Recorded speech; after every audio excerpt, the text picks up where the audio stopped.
So guys, kailangan din ba ng jewelry business ang inventory list? Siyempre po, kailangan po since product po yung ating binibenta at hindi naman po service.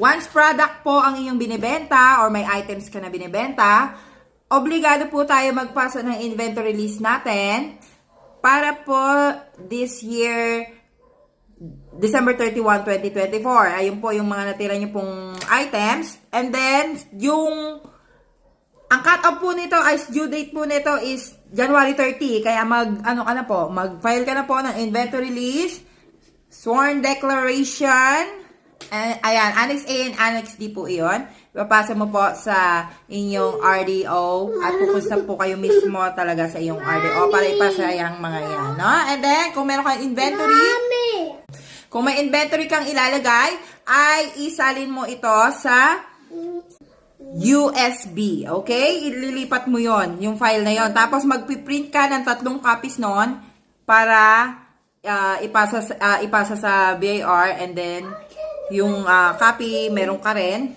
Tapos yung USB is papasa. Pero kung no inventory ka, no need na ng USB.